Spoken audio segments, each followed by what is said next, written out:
feel it before they say it. The shift in your energy, the weight behind your glance, the silence that no longer begs to be filled.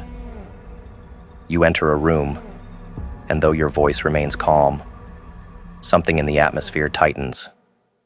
You haven't said a word, yet their comfort starts to waver.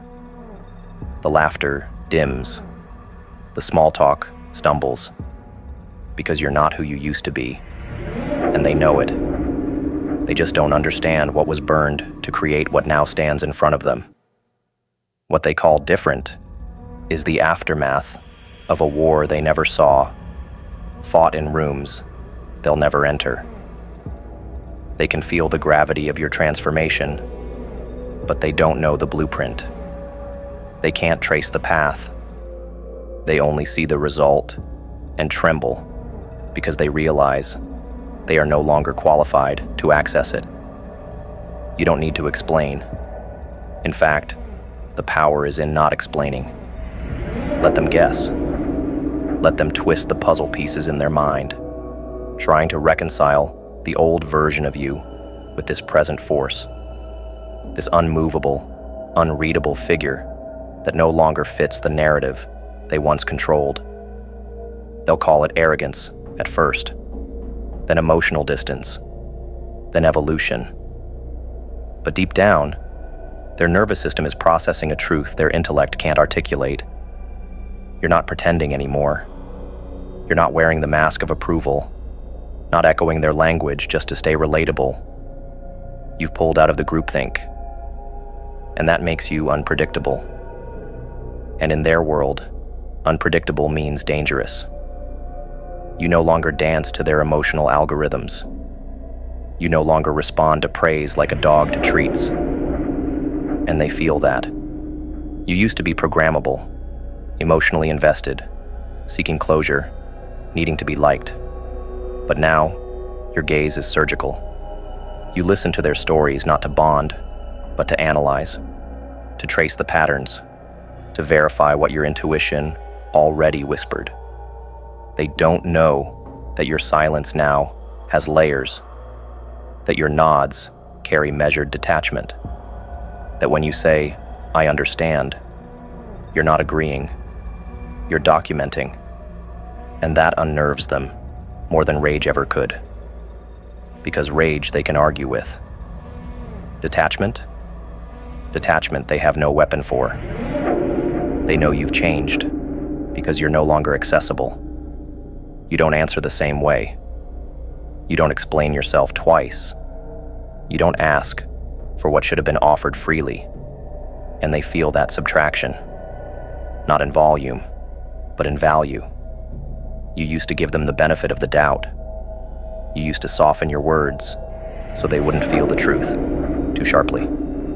Now, you speak like a scalpel, clean, precise, no warning.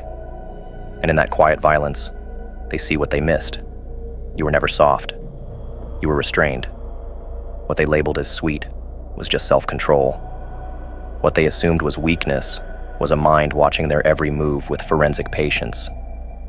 What truly disturbs them now is not your strength, but how effortlessly you contain it.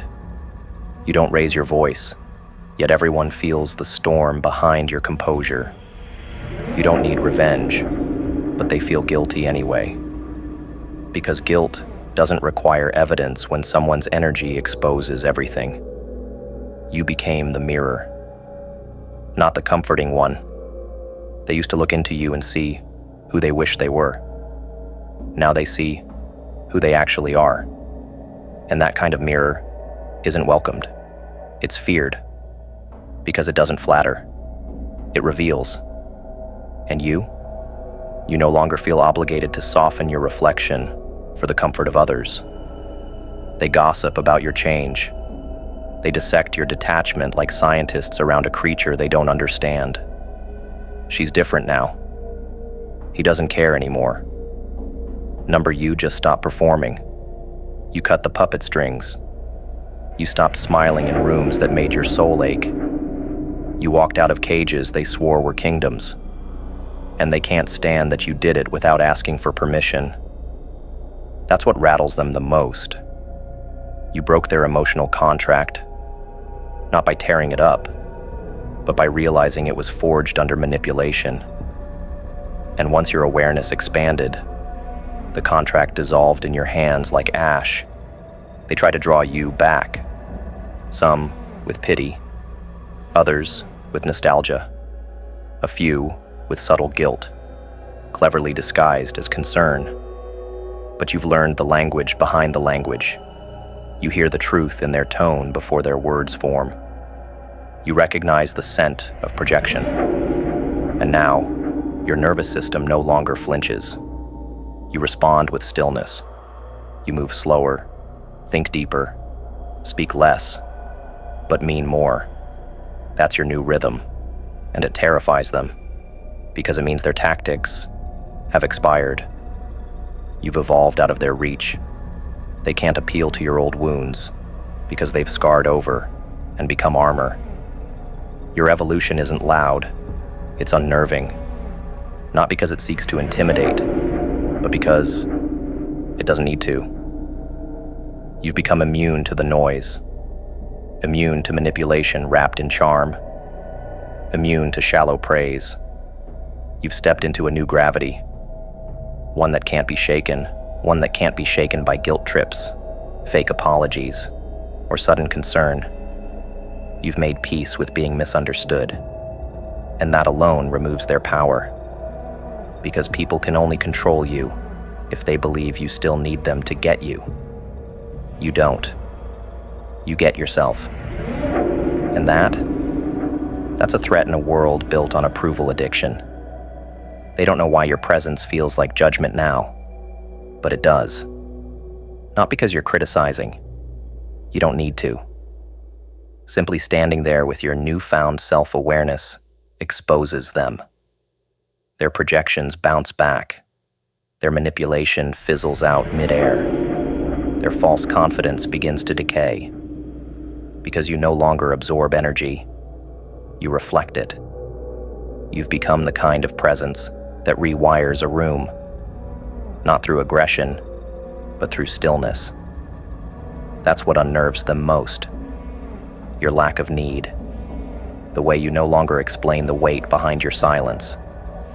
The way you no longer apologize for the shift in your tone. You hold yourself like a weapon that's already been fired. No warning, no sound, just aftermath.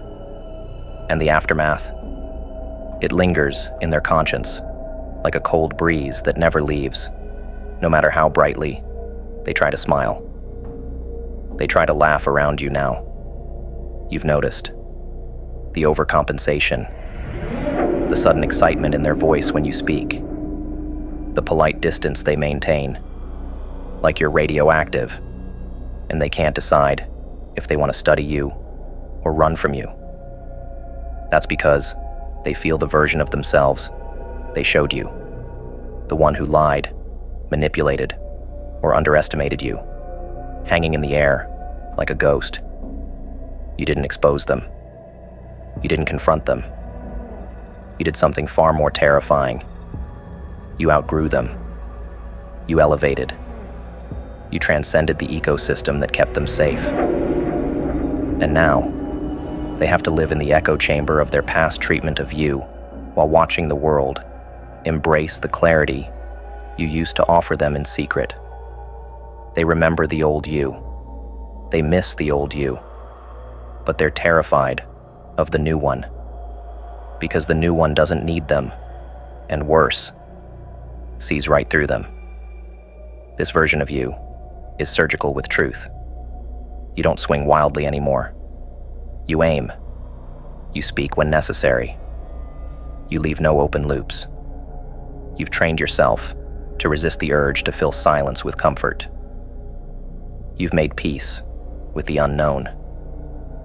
You used to explain yourself to people who weaponized your vulnerability. Now, you observe their discomfort as they squirm, trying to reconnect to a version of you that would validate their illusion. But you don't validate anymore. You verify. You don't hope anymore. You discern. You don't fantasize about reconciliation. You predict behavior. And you do it without rage, without revenge, without even needing closure. Your peace now lives in the understanding that their treatment of you was never a reflection of your worth. It was a blueprint of theirs. And that map, you've burned it. The tragedy for them is that they still think they can talk their way back in, that words can rebuild what patterns destroyed. But you're no longer moved by language. You're moved by consistency, by character, by unspoken integrity. And those things, they can't fake them. Not anymore. Not with you. Because you're no longer responding with emotion. You're responding with data. You've studied, cataloged, grieved, and emerged. And now, every time they speak, you measure their frequency like a lie detector. Not because you want to catch them, but because your system automatically does it now. You've built filters where there used to be windows, locks where there used to be revolving doors. That's what change really looks like.